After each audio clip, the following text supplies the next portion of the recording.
you guys doing today? Okay. Lost my train of thought already. Today's Friday, so the weekend is nearly upon us.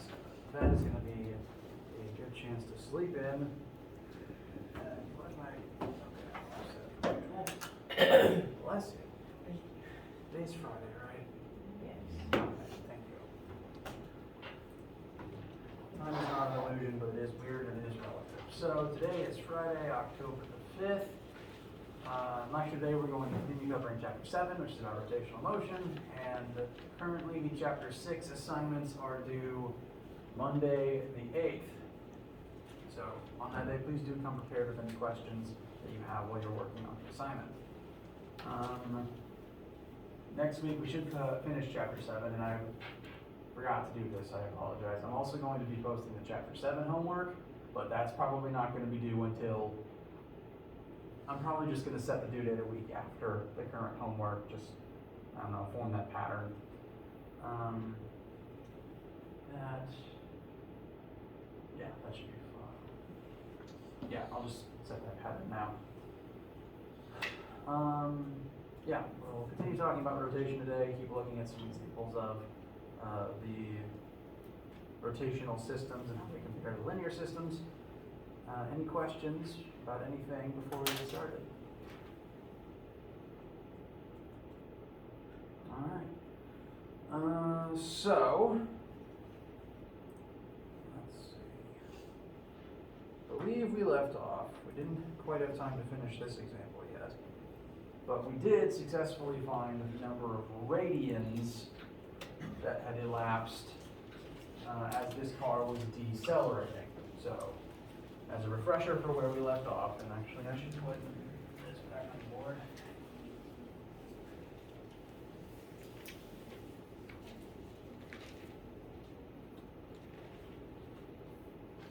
We've been talking about the differences and similarities between linear and rotational systems.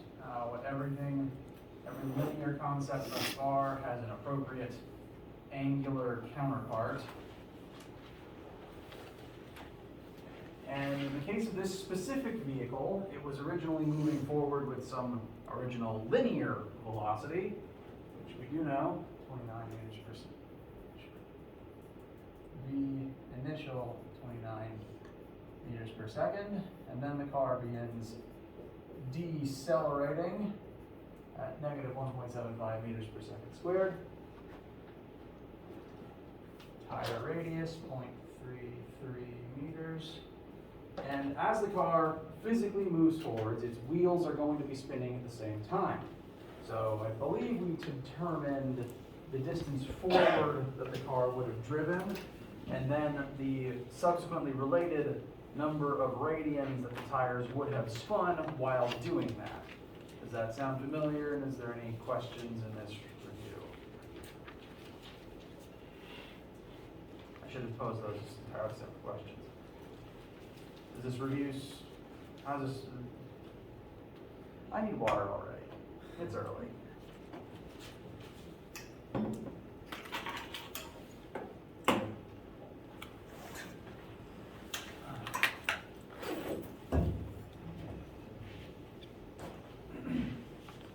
Can anyone remind me the linear displacement we found and the number of radians that we found? Because I don't have that information.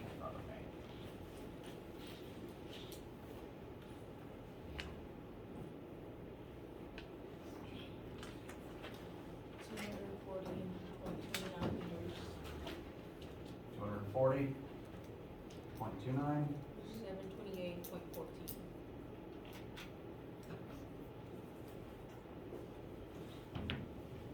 All right.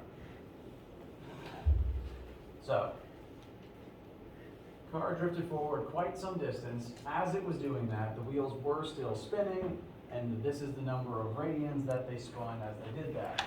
We could convert this into, say, the number of degrees that it elapsed, or further find the number of times that the tire rotated. If you wanted that information, just to determine number of rotations, I'll remind you that one full rotation is equal to 2 pi radians, which subsequently is the same as 360 degrees. So if you were to take this value and divide it by 2 pi, you'd find the number of times the tire spun as we slowed down. Now, what we're being asked for is, what is the angular speed of the wheels when the car has traveled half of that total distance?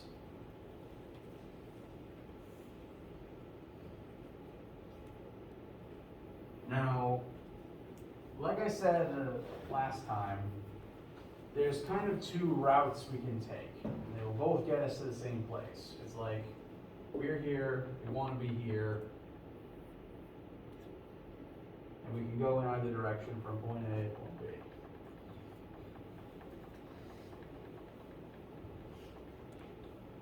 We can either look at this linearly and then convert it into angular form, or we can work it angularly, or we can convert everything to angular first and then calculate just with angular equations. However you feel based on the question to work it, both will work fine. Right now we're being asked for the angular speed when the car has traveled half of its total distance forward. We know the distance, and most of our other terms are already in linear form. So, at least to me right now, if we work in the linear world right now, there will be fewer initial conversions, and we'll just convert the one thing at the end. How's that sound? Any questions, any issues about anything I've said up to this point?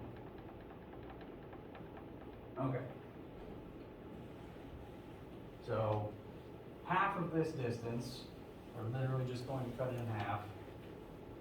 That should be about 120.145, I think. Just gonna round that to 120.15 meters. So this will be our new hypothetical halfway displacement. We therefore know how far we will displace in this new halfway point. We know our acceleration and our initial velocity. What we're going to want to find is final linear velocity. So with what we know and what we want, which formula is our best bet for right now?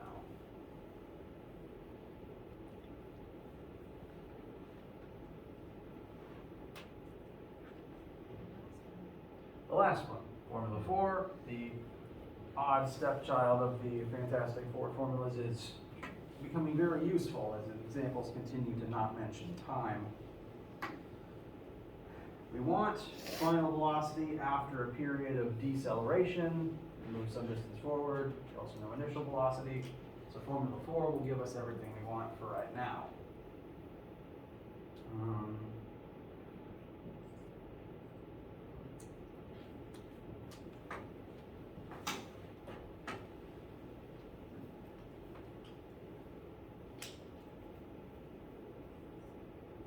VF squared is initial squared plus 2a delta x. VF is what we're after. The initial is 29 plus 2, our acceleration, and our halfway displacement.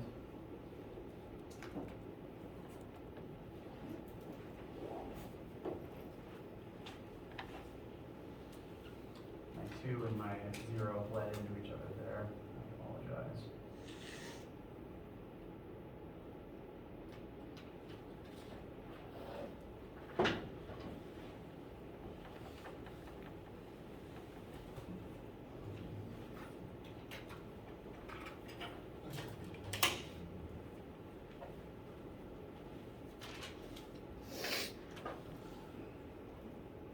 I'm going to try to show this individual steps as I go along.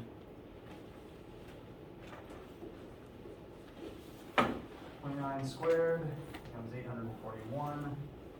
2 times negative 0.7, negative 1.71, excuse me, times 120.15 would become negative 420.525. All that is under a square root sign, because we need to take the square root of both sides to get our final answer. What does that final answer become?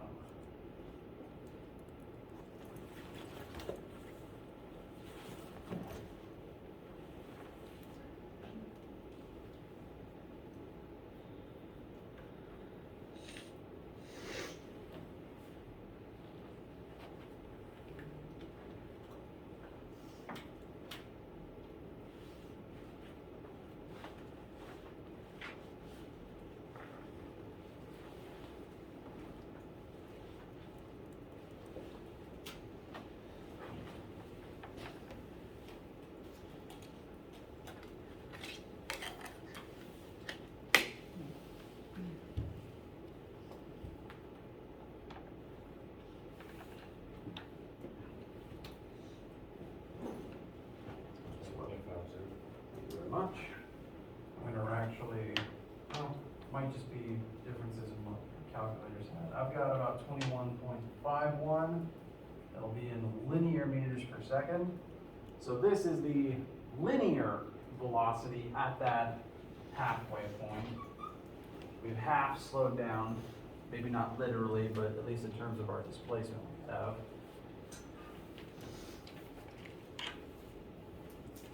So this is our linear arcway velocity. How do we convert that into our angular arcway velocity? Bless you, by the way.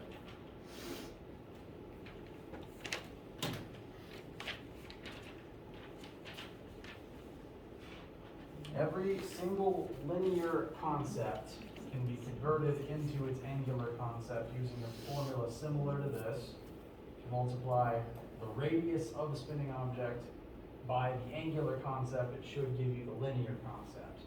So to get, bless you, our angular velocity, we're just going to take that velocity we just found and divide it by the radius of the tire.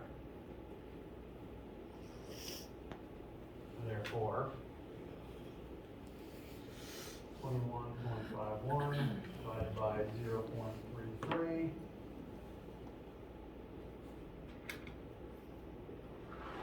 Please let me know if you don't get this number.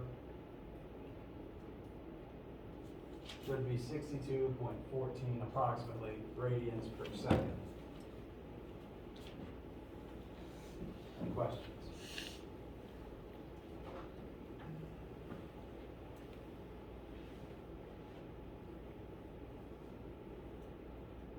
All right. So that is the final complete angular speed halfway through our displacement. As the car drives forward, its linear velocity is going to decrease as it slows down. At the same time, its tires are just going to be spinning slower.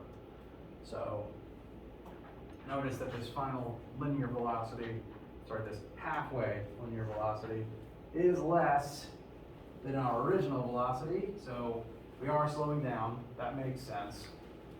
And when we converted that into our our halfway angular velocity, that would be less than the initial total angular velocity. So the tires are slowing down.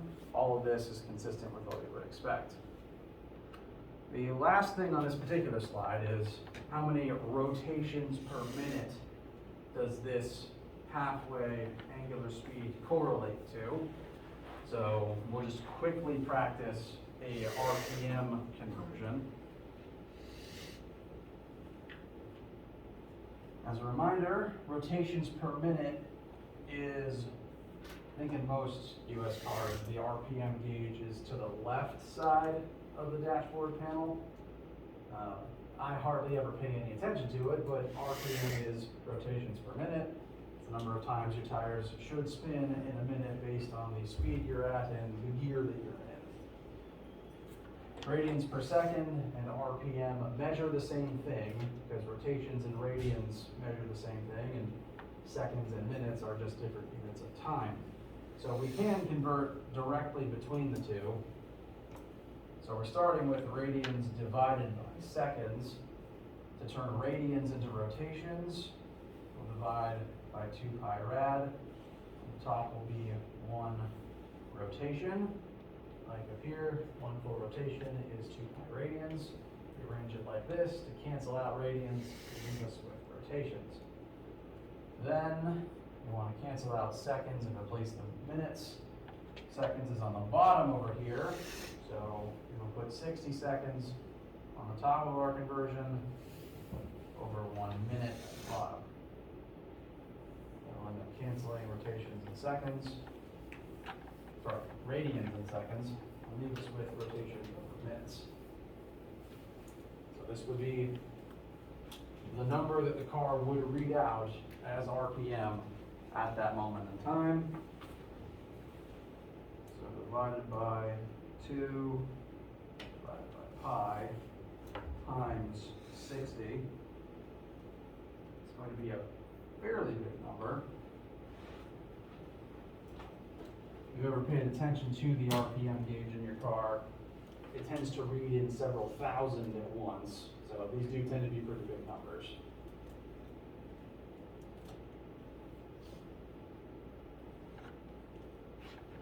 How many RPM are you guys got? Very good. 593 points. Yeah, we'll round it before. And RPM is the unit. It is rotations per minute. You can literally write just RPM, or you could write rot divided by min.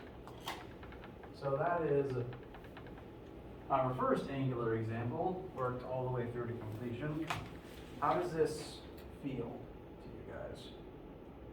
Because I know that this is a very different way of thinking than one might be used to.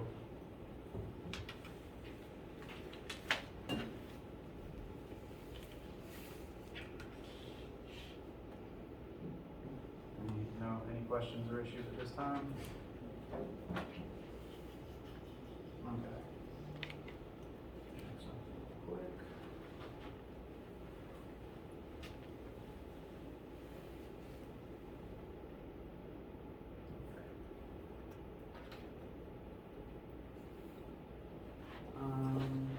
I'd like to pause here for a second.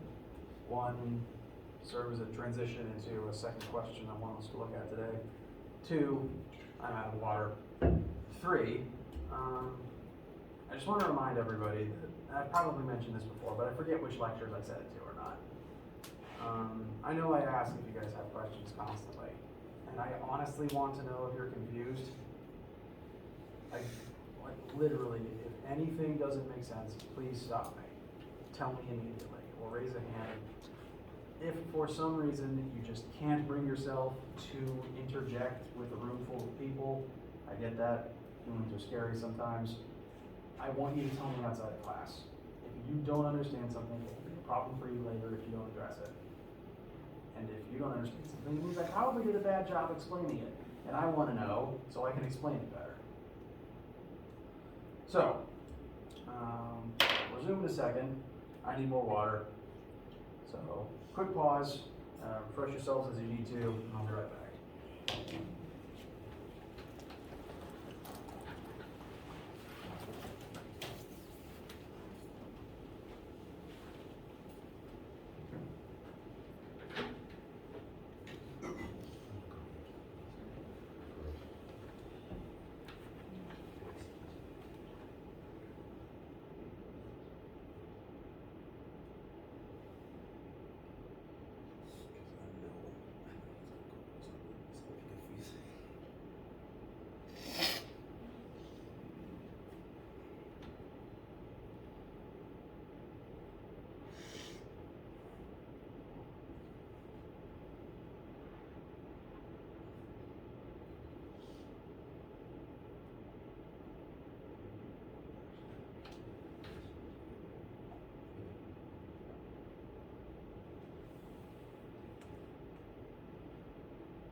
Bless you.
questions before we resume?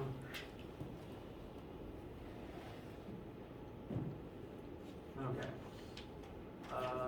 Cars are a good place where the linear and angular worlds intersect, bless you. But there's lots of different places where both of them happen at the same time, or rather, where one can influence the other. If you've ever ridden a bike on a really muddy day, first of all, not recommended. Second of all, from the perspective of me currently holding this tire,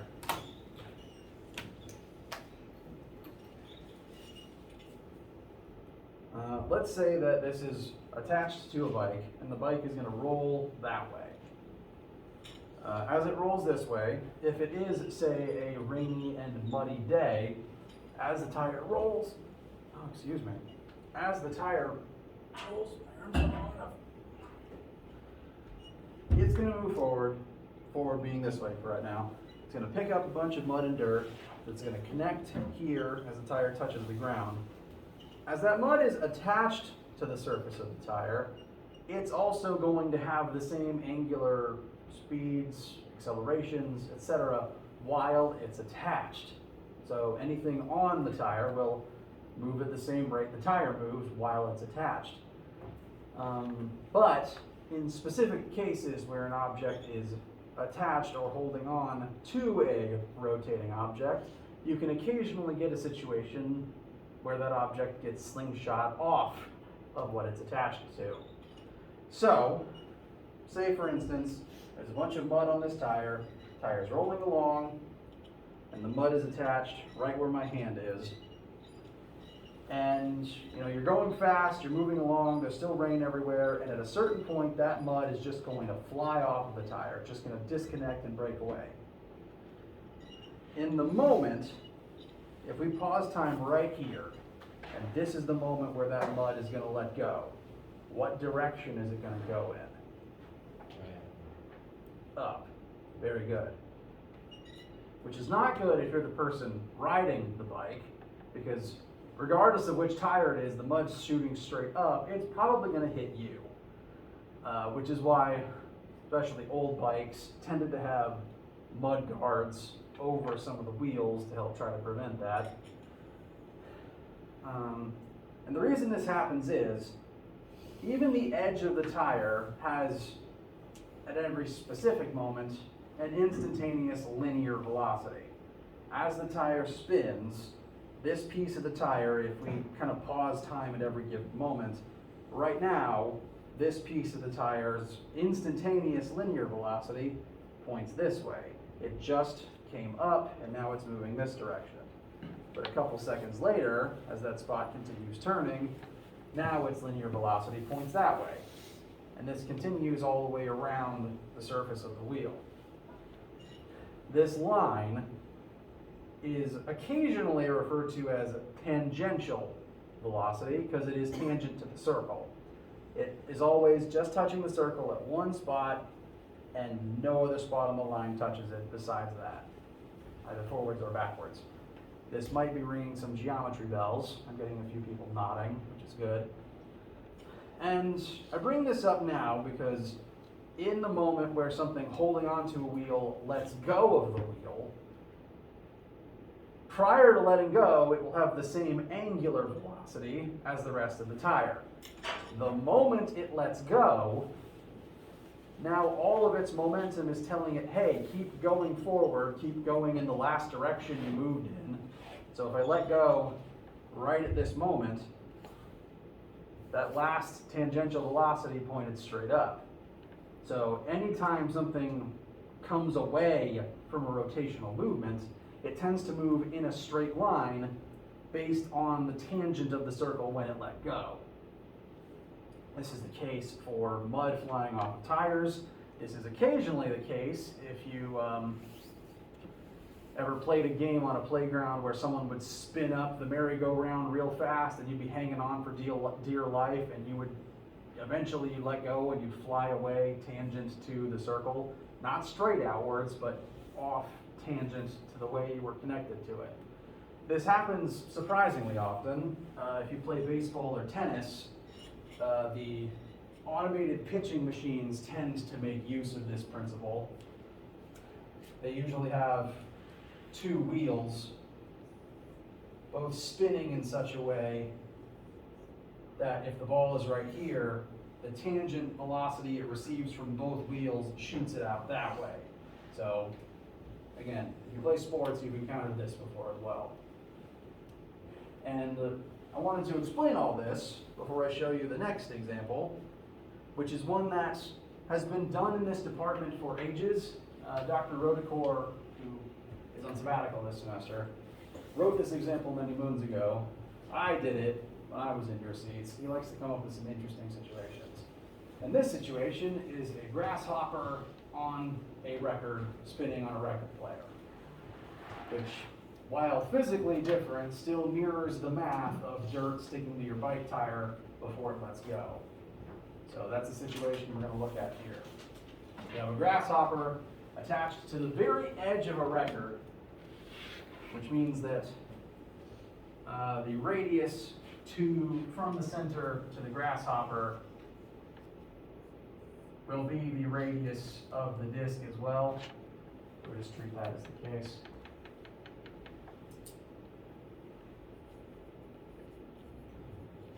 So the grasshopper is sitting 20 centimeters away from the center of this disc. And whoever owns this player is going to come over and turn it on and watch what happens. Yes, it's possible that this person might not have noticed, but yes, watch what happens. If you've ever interacted with an old record player, they had varying speed dials, so you could take any record and speed it up faster and make it as if it was played by Alvin and the Chipmunks.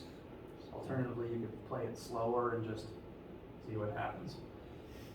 This particular player is being set to a final rotational velocity. It starts at 0, but it ends at 45 revolutions per minute.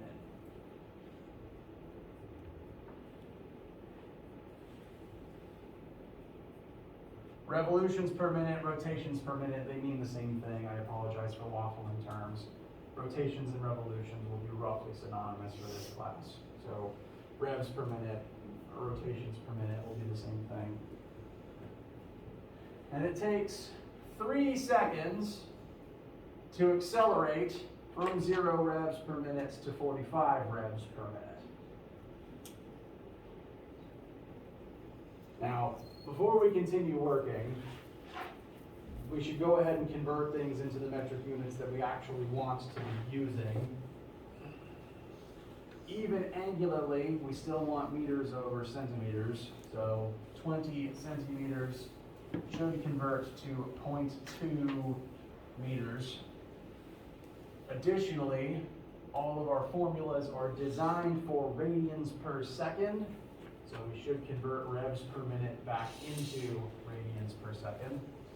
So this will be the same conversion we just did a second ago to find RPM, but in reverse. Want to get rid of revolutions. Revolutions and rotations are synonymous for the sake of this class. Multiply by 2 over pi. And then to get rid of minutes, we will divide by 60 seconds.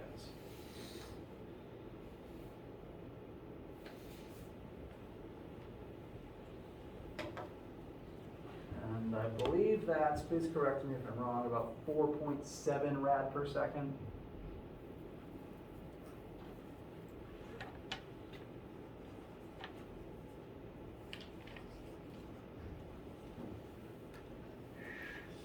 Zero revs per minute is going to be equivalent to 0 radians per second. There's no trick. And the first thing we're asked is, what is the angular acceleration of the record player during this 3-second speed up? So we are after angular acceleration, also known as fish.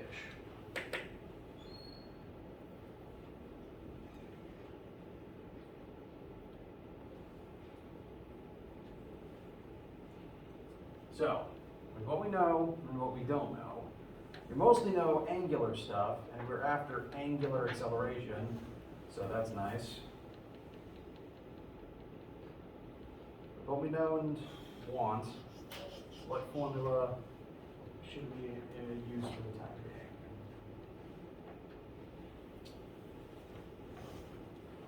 being?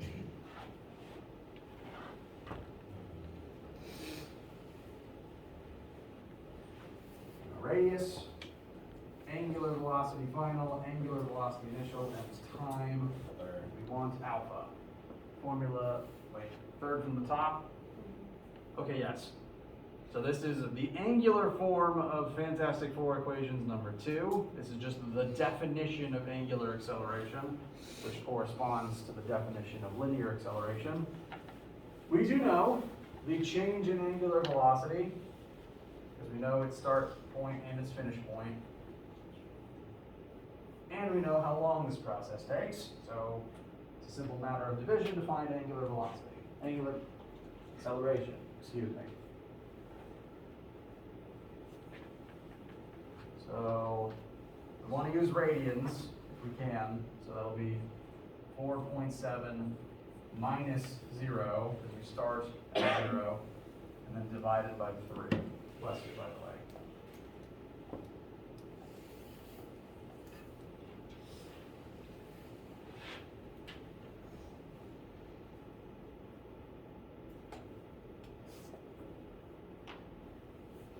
So what do we get for fish? 1.57. Very good. This is angular, so this will be radians per second squared. But that's it. That's our angular acceleration of this disk for the first 3 seconds. After that first 3 seconds, it won't accelerate anymore. It'll just stay at this constant velocity. Very good. Now our second question, what is the tangential, open quotes, linear acceleration of the grasshopper during this time? So, like how I've been using rotational and angular as interchangeable terms. Tangential might become a interchangeable term with linear, simply because for any rotating object or orbital pattern, the tangential variables will always equal the linear variables at that point of contact. For the sake of, say, a tire on the ground is always tangential to a wheel, just by definition of a circle only having one point of contact with the ground. So the linear velocity forwards, the linear acceleration, is the tangential data for the wheel. So linear and tangential, mostly going to be interchangeable terms. We want specifically linear acceleration from this number. We know angular, we know radius. How do we get to linear?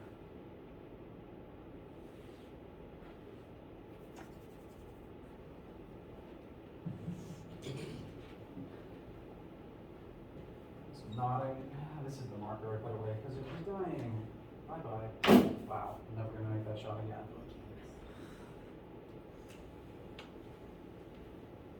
All right. As we've been saying, you can convert anything from linear to angular by using the radius.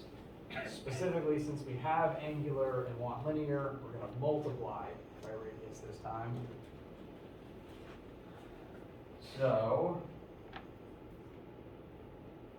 linear A will equal our radius, we've already converted that to meters, times our angular acceleration. That I think is about 0.3-ish, I think. Trying to get quicker with mental math. About 0.31 approximately. Does anyone disagree?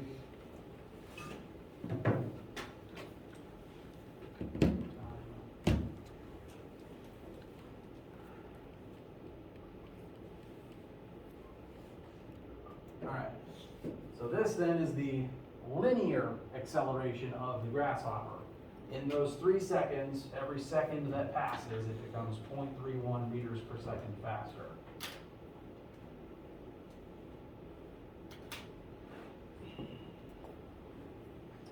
And that's the first two done. We found the angular acceleration, we found linear acceleration. Great job so far. Last question here. Let's say the grasshopper is holding on with all 6 legs. They're insects, they do have 6 legs, right? You only ever see the big 2 on the back. Grasshopper lets go after 5 seconds. What will be the linear launch speed of the grasshopper? It's hanging on for dear life, or possibly just for the heck of it. No bug dies from a fall, frankly.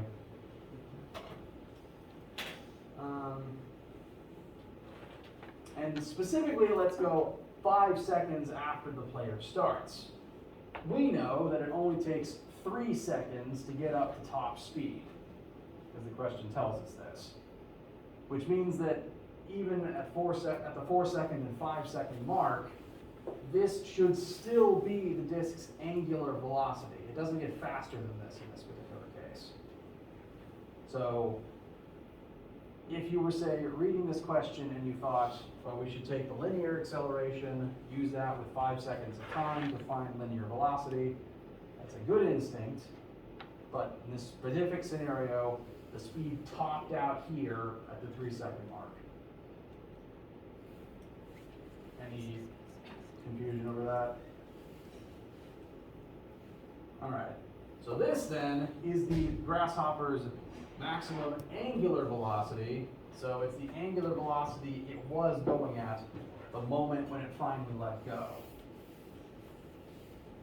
And like I said, anything that comes off of a wheel, its new linear velocity will just be the linear version of whatever its angular velocity was the last moment that it was attached. So let's say if this was the exact moment that the grasshopper let go, and the disk is spinning this way, which is just the arrows I put on it, it will shoot off in that direction, tangent to the circle, at the linear version of that final tangential, at the linear version of that angular velocity right there. Which means that this is the number that we need to convert into meters per second, and that will be the speed it launches away at. So to get from angular to linear, we do just want to multiply by the radius. So final linear velocity will be said radius times the relevant angular velocity. And that should be about just shy of 1 meter per second, I think. 0.94. Thank you very much. 0.94 meters per second.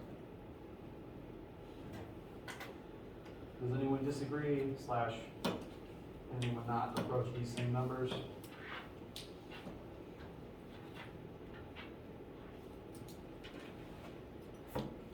All right. Great job today, everyone. I hope that these examples will serve as good starting points when you begin doing the homework in the coming week. Additionally, I hope that this is helping the dual nature of rotational versus linear sink in. Next time, we're going to begin looking at some other rotational variables. Like I said, everything that's linear has an angular counterpart, and there's a few things that kind of exist in between the two. And so we'll start talking about more of those next time. Any questions before we break? All right, if not, do have a wonderful day and a wonderful weekend.